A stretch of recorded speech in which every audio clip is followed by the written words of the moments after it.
नमस्कार. आज तुम्हाला मी सोमनाथ सूर्यवंशी या तरुणाची अत्यंत करुण अशी कहाणी सांगणार आहे. ही कहाणी मी तुम्हाला का सांगणार आहे?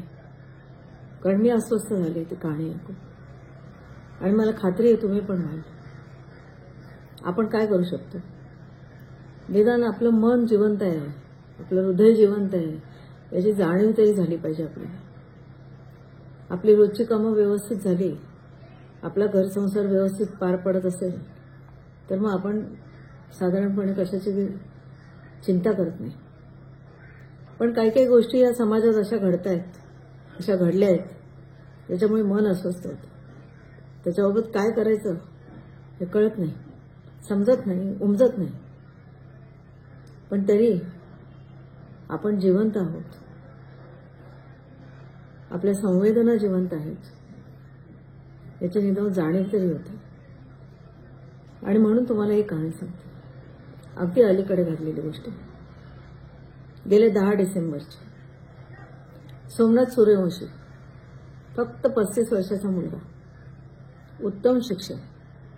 उत्तम म्हणजे MA फर्स्ट क्लास, मग BEdला गेला, BEd फर्स्ट क्लास, आणि मग नोकरी शोधू लागला. त्याला PhD करायची होती, PhD पण त्याची अप्रूव्ह होणार होती. पण त्याआधी त्यांनी विचार केला की आपण LLB करायला पाहिजे, म्हणजे नोकरी पटकन मिळेल. आणि मग लातूरचा हा मुलगा परभणीत गेला. तिथल्या कॉलेजमध्ये त्यांनी प्रवेश घेतला आणि तो कायद्याचा अभ्यास करायला लागला. 3ऱ्या वर्षाला होता कायद्याच्या. तिथे पण उत्तमच केलं असतं त्यांनी, त्याला उत्तम नोकरी मिळाली असती. त्याचे आई वडील, त्याचं कुटुंब सगळे लातूरला होते, आणि हा मुलगा शिकत होता. नोकरी करून काही स्वप्न असतील त्याची स्वप्न बघत होता. आणि मग एक दिवशी जे घडायचं होतं, जे घडायला नको होतं ते घडलं. परभणीमध्ये महामानव डॉक्टर बाबासाहेब आंबेडकर यांच्या पुतळ्यासमोर आपल्या घटनेची एक प्रतिकृती होती, आणि या प्रतिकृतीची तोडफोड एका अज्ञाताने केली. अज्ञात म्हणजे त्याला आता अटक झालेली आहे, त्याला तिथेच अटक केली. आणि मग ती अटक केल्यानंतर पोलीस त्याच्याबाबत काहीतरी करतील, गुन्हा दाखल करतील, काही प्रक्रिया करतील असं वाटलं होतं. पण पोलिसांनी दिरंगाई केली. पोलिसांनी दिरंगाई केल्यावर परभणीतील वातावरण खूप तापलं. पोलिसांनी कारवाई केली पाहिजे. जो अज्ञात होता, ज्यांनी या घटनेची प्रतिकृतीची तोडमोड केली होती, त्याच्यावर कारवाई झाली पाहिजे असं म्हणून परभणीत आंदोलनं सुरू झाली. ठिकठिकाणी आंदोलनं होत होती. परभणी बंदची हाक पण दिली. हे सगळं साधारण 10-12 डिसेंबरच्या सुमारास घडत होतं. आणि त्यावेळी पोलीस स्टेशनच्या समोर काही जण जमले, काही आंदोलक जमले, आणि त्यांनी तिथे ठिय्या आंदोलन दिलं.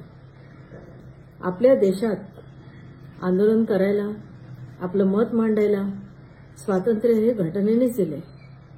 आणि हे आंदोलक काही हिंस्र नव्हते, त्यांनी कुठलीही हिंसा केली नाही. ते शांतपणे तिथे बसले होते आणि ठिय्या आंदोलन करत होते.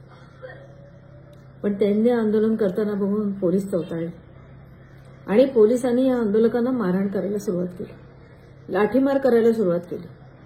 उद्देश असा होता की या आंदोलकांना तिथून हुसकावून लावायचं. आणि हा लाठीमार पोलीस करत असताना, आजूबाजूच्या दुकानांवर कारवाई करत असताना, हा आपला सोमनाथ त्या आंदोलकांबरोबरच बसला होता. तो हे सगळं बघत होता. कायद्याचा विद्यार्थी येतो, त्यांनी हे सगळं बघितलं, आणि त्यांनी हे सगळं रेकॉर्ड करायला सुरुवात केली मोबाईलवर. आणि तीच गफलत झाली. माणसाने न्याय मिळवण्याचा प्रयत्न केला की त्याच्या अंगावरच गोष्टी येतात. सोमनाथने हे रेकॉर्ड करायला सुरुवात केली, आणि पोलिसांच्या लक्षात आलं की हा सोमनाथ रेकॉर्ड करतोय. आणि मग पोलीस त्याच्यावर बरसले. अक्षरशः तिथेच, म्हणजे जिथे तो ठिय्या आंदोलन घेऊन बसला होता इतर आंदोलकांसमोर, तिथेच त्याला भरपूर मारहाण केली. त्याच्या हातातला मोबाईल हिसकावून घेतला. त्याला सांगितलं तो व्हिडिओ डिलीट कर. आणि तो काही बोलायच्या आधी त्यांनी तो व्हिडिओ त्याच्या पोलिसांनी त्या पायाखाली तोडवला आणि त्याचे तुकडे तुकडे करून टाकले. आणि पोलीस इथेच नाही थांबले. त्यांनी त्या आंदोलकांना अटक केली, आणि त्याच्याबरोबर सोमनाथला पण अटक केली. पोलीस व्हॅनमध्ये टाकलं आणि मुंडा पोलीस स्टेशनला नेलं. सोमनाथ आणि जवळजवळ 15-20 मुलं, तरुण आंदोलक जे कारवाई करा म्हणून सांगत होते, त्यांना पोलिसांनी उचललं आणि पोलीस स्टेशनमध्ये नेऊन टाकलं. आपला कायदा काय सांगतो? आपला कायदा असं सांगतो की कुणालाही अटक केली की 24 तासाच्या आत त्यांच्या कोणत्या तरी नातेवाईकाला हे कळवायला पाहिजे. हे कशासाठी कळवतात? कारण नातेवाईक येऊन त्यांना मदत करू शकतात, कोणी वकील नेमू शकतात. पण आपल्या पोलिसांनी कुणालाही कळवलं नाही. सोमनाथला अटक झाली होती, त्याच्याबरोबर 15-20 कार्यकर्ते होते, त्यांना अटक झाली होती, सगळे मुंडा पोलीस स्टेशनला होते. त्याचे आई वडील लातूरला होते, हे परभणीत पोलीस स्टेशनमध्ये अटकेत होते, कुणाला काही माहिती नव्हतं. 15 तारखेला एकदम त्याच्या आईला फोन आला पोलीस स्टेशनला. पोलिसांचा फोन आला, त्याच्या आईला आला, त्याच्या भावाला आला आणि त्यांनी सांगितलं की तुमच्या मुलाचा मृत्यू झालाय. विचार करा, आपला 35 वर्षाचा मुलगा जो परभणीत शिकतोय, कायद्याचा अभ्यास करतोय, त्याचा एकदम मृत्यू झाल्याचा फोन थेट आईला आणि भावाला. काय झालं असेल त्या माऊलीचं? अशिक्षित आहे बिचारी, श्रीमंत नाही आहेत ते, मध्यमवर्गीय नसतील. त्या भावाचं काय झालं असेल की आई तर पूर्णपणे हादरली ते ऐकून. थेट मृत्यूचं अटक झाल्याचं पण कळलं नाही पोलिसांनी, थेट तुमच्या मुलाचा मृत्यू झाला म्हणून सांगितलं. आणि मग ही माऊली धावली, रात्रभर प्रवास करून करून करून कशीबशी ती परभणीला पोहोचली. तेव्हा तिला सांगितलं की शवविच्छेदनासाठी मुलाचा पार्थिव हे औरंगाबादला नेले, तुम्हाला औरंगाबादला जायचं. तेव्हा त्यांना सरळ सरळ आयजींच्या कार्यालयात घेऊन गेले. आयजी म्हणजे पोलीस अधीक्षक. आयजीच्या कार्यालयात आयजींनी त्यांना सांगितलं की तुमच्या मुलाचा मृत्यू झालेला आहे, त्याचं पार्थिव औरंगाबादला आहे, ते औरंगाबादला तुम्ही त्यांचं पार्थिव घेऊन जा. त्या आईला तर काही कळतच नव्हतं, त्या भावालाही काही कळत नव्हतं काय झालं. आणि हे सगळं सुरू असताना एक घोडबांड नावाचा पोलीस निरीक्षक आला, ज्याच्यावर हा आरोप आहे गंभीर, खूप गंभीर आरोप आहे. ते घोडबांड नावाचे पोलीस निरीक्षक आले आणि त्यांनी त्या माऊलीला सांगितलं की हे बघा, औरंगाबादला शवविच्छेदन झालेलं आहे आणि शवविच्छेदन झालंय तर तुम्ही तुमच्या मुलाचे अंत्यसंस्कार औरंगाबादलाच करून टाका. पण ती माऊली म्हणाली की माझा मुलगा तर परभणीत होता, मला त्याचे अंत्यसंस्कार परभणीत करायचे. ते म्हणले नाही नाही, तुम्ही अंत्यसंस्कार परभणीत वगैरे काही करायचे नाही, औरंगाबादलाच करायचे आणि हे सगळं मिटवून टाका तुम्ही. आणि मिटवून टाकण्यासाठी काय त्यांना सांगितलं, तुम्हाला मी 50 लाख रुपये देतो आणि तुमचा हा मुलगा आहे त्याला नोकरी लावून देतो. एक पोलीस निरीक्षक ज्यांचं नाव घोडबांड आहे, त्यांनी त्या माऊलीला सांगितलं की तुम्हाला मी 50 लाख रुपये देतो, तुमच्या मुलाला नोकरी लावून देतो, तुमचा हा जो मुलगा जो मृत्यू झालाय त्याचे इथेच अंत्यसंस्कार करून टाका आणि हे मॅटर मिटवा. मानसिक धक्का बसलेली आई, मानसिक धक्का बसलेला भाऊ, पण ते ठाम राहिले. त्यांनी पोलिसांना सांगितलं आम्ही असं काहीही करणार नाही, आम्ही हा मृतदेह परभणीला नेणार आणि त्याच्यावर अंत्यसंस्कार परभणीतच होतील. कारण हे सगळं होत असताना त्यांना कळलं की आपल्या मुलाचा मृत्यू हा कोठडीत असताना पोलिसांनी केलेल्या मारहाणीमुळे झालेला आहे. धक्कादायक माहिती त्यांना कळलेली होती आणि त्यांनी ठरवलं होतं की मला 50 लाख रुपये नको, माझ्या मुलाला नोकरी नको, माझा जो मृत मुलगा आहे त्या मृत मुलाला न्याय मिळवून द्यायचा म्हणजे द्यायचाच. आणि म्हणून ही माऊली, पोलिसांचा दबाव किती असतो, पण पोलिसांच्या दबावाला झुगारून या माऊलीने आपल्या मुलाचा मृतदेह घेतला, पार्थिव घेतलं त्याचं आणि ती परभणीला आली आणि परभणीला तिने अंत्यसंस्कार केले आपल्या मुलावर. या सोमनाथ सूर्यवंशीला पोलिसांनी अटक केली होती, त्याला मुंडा पोलीस स्टेशनला नेलं होतं आणि तिथून कोर्टात नेलं होतं. कोर्टात त्याला न्यायालयीन कोठडी सांगितली होती. न्यायालयीन कोठडी काय असते? न्यायालयीन कोठडीमध्ये पोलीस मारहाण करू शकत नाहीत. हात लावू शकत नाहीत, केवळ चौकशी करू शकतात. त्याला न्यायालयीन कोठडी म्हणतात. आणि असं असून सुद्धा त्या बिचाऱ्या सोमनाथला पोलिसांनी इतका मारला, त्याची पूर्ण शरीरावर म्हणजे पूर्णच्या पूर्ण शरीरावर जखमा आहेत. त्याचे मान असो, हात असो, पाठीचा मणका असो, त्याच्या पोटऱ्या असो, सगळीकडे पोलीस मारहाणीच्या जखमा आहेत नुसतं. आणि त्या मारहाणीच्या शॉकमध्ये हे 35 वर्षाचं पोरगं, त्याचा जीव गेला, मृत्यू झाला त्याचा. आणि पोलिसांनी काय सांगितलं बाहेर, की हा आधीपासूनच आजारी होता आणि त्या आजारपणात त्याला हृदयविकाराचा झटका आला, त्याला श्वसनाचा त्रास होऊ लागला. त्याला आम्ही हॉस्पिटलमध्ये नेलं, पण त्याला श्वसनाचा त्रास होत होता आणि त्याच्यात त्याचा मृत्यू झाला. काय सांगणार तुम्ही, सांगा काय सांगणार. अरे आपल्या मुलाला एवढंसं खर्चटलं तरी जीव गुदमर होतो.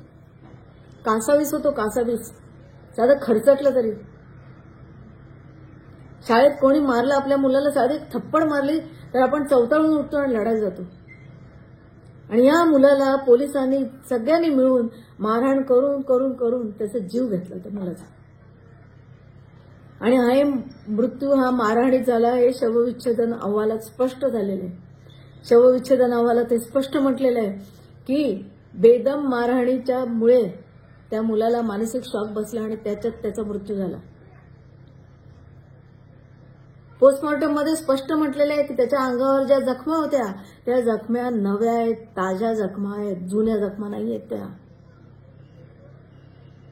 आणि एवढं सगळं होऊन त्या पोलीस स्टेशनच्या एकाही पोलिसावर कारवाई झालेली नाही. फक्त लाच देणारे घोडबांड हे जे आहेत पोलीस निरीक्षक, त्यांना फक्त निलंबित केलेलं आहे. एकाही पोलिसावर कारवाई नाही, गुन्हा दाखल केला नाही, तपास केला नाही. त्या माऊलींनी जाऊन लेखी तक्रार दिली पोलीस स्टेशनमध्ये. तर काय केलं माहिती, एखाद्या माऊलीने जाऊन आपल्या मुलाला बेदम मारहाण केली आणि त्याचा मृत्यू झाला अशी जर लेखी तक्रार दिलेली असेल तर ती तक्रार स्वीकारायची असते, त्याचा गुन्हा दाखल करायचा असतो आणि त्याचा तपास करायचा असतो. पण पोलिसांनी फक्त तिला रिसिप्टची सही करून दिली, त्याच्यावर काहीही कारवाई केली नाही. मी तुम्हाला सांगते आतापर्यंत गुन्हा दाखल नाही. त्या मुंडा पोलीस स्टेशनमध्ये जे कोणी पोलीस होते ज्यांनी मारहाण केलेली आहे या मुलाला, ते सगळ्याच्या सगळे अजूनही त्याच पोलीस स्टेशनमध्ये आहेत. त्यांच्यावर कुठलीही कारवाई झालेली नाही, त्यांची बदली झालेली नाहीये, अजून सगळे तसेच आहेत. आणि ही माऊली आणि त्या सोमनाथचा भाऊ हे वणवण भटकत आहेत न्याय मिळवण्यासाठी. इथे मुंबईत मोर्चे आले होते, मुंबईत पर्यंत आले, परभणी लातूर पर्यंत पायी चालत चालत हे लोक मुंबईपर्यंत आले मोर्चाने. पण एकही नेता नव्हता, फक्त जितेंद्र आव्हाड गेले होते. ही परिस्थिती आहे. का नाही गुन्हा नोंदवला? त्या सोमनाथला जेव्हा अटक केली तेव्हा त्याच्याबरोबर आणखीन 15 ते 20 मुलांना अटक केली होती, लोकांना अटक केली होती जे आंदोलनाला बसले होते. त्यांच्यापैकी 15 जणांनी, लक्षात घ्या 15 जणांनी पोलिसात तक्रार केलेली आहे लेखी. आणि त्या लेखी तक्रारीत त्यांनी हे लिहिलेलं आहे की सोमनाथला मारताना आम्ही बघितलंय, पोलीस सोमनाथला मारत होते ते आम्ही बघितलेलं आहे. आणि त्या तक्रारीत असं म्हटलेलं आहे की पोलिसांनी मारहाण केली त्या दिवशी. 15 तक्रारी आणि आईची लेखी तक्रार येऊन सुद्धा अजूनही गुन्हा दाखल का होत नाही? पोलिसांवर कारवाई का होत नाही? हा सगळा प्रचंड गदारोळ झाल्यानंतर आता एक तपासासाठी समिती नेमली, अजून गुन्हा दाखल झालेला नाही. एक समिती नेमली आहे आणि ती समिती पुढच्या 7 दिवसात किंवा 8 दिवसात अहवाल देणार आहे. हे कुठला कायदा आहे हा महाराष्ट्राचा? होय, हे काय सुरू आहे या महाराष्ट्रात? इथे आम्हाला निदान हे आम्ही आश्वस्त होतो की कायद्यानुसार चालतील गोष्टी.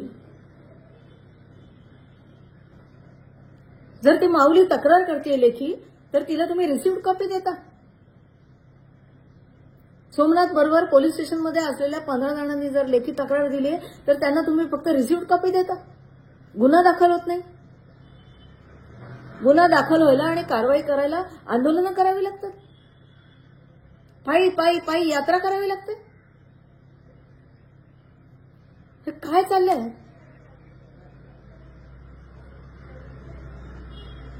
चिंता वाटते, चिंता. आज सोमनाथ गेला एका माऊलीचा 35 वर्षाचा मुलगा, MA first class, BEd first class, कायद्याच्या 3ऱ्या वर्षाला तरणा ताठा मुलगा पोलीस मारहाणीत गेलाय. तुमचं आमचं काय असतं तर काय केलं असतं आपण? काय झालं असतं आपलं? काय झालं असतं आपल्या जीवाचं? काय झालंय त्या माऊलीचं? कोणी लक्ष नाही देणार. मस्ताजोगचं प्रकरण चालूच आहे, तिथेही न्याय मिळत नाही. आणि मस्ताजोगच्या प्रकरणात धनंजय मुंडे आणि वाल्मिक कराड हे सर्व असल्यामुळे ते जास्त प्रकाश होतात आहे. पण या परभणीच्या पोराचं काय? या सोमनाथचं काय? या सोमनाथ सूर्यवंशीचं काय? त्या माऊलीचं काय? त्याला न्याय मिळायला नको? हा व्हिडिओ एवढ्यासाठीच केलाय मी. मला माहिती आहे की तुम्ही आणि मी कदाचित काही नाही करू शकत, पण मला हेही माहिती आहे की आपण आपल्या संवेदना जागृत ठेवणं आवश्यक आहे. कारण जेव्हा कडेलोट होईल, जेव्हा स्फोट होईल, तेव्हा तुम्ही आणि आम्हीच हा महाराष्ट्र सुधारू शकतो. जय हिंद.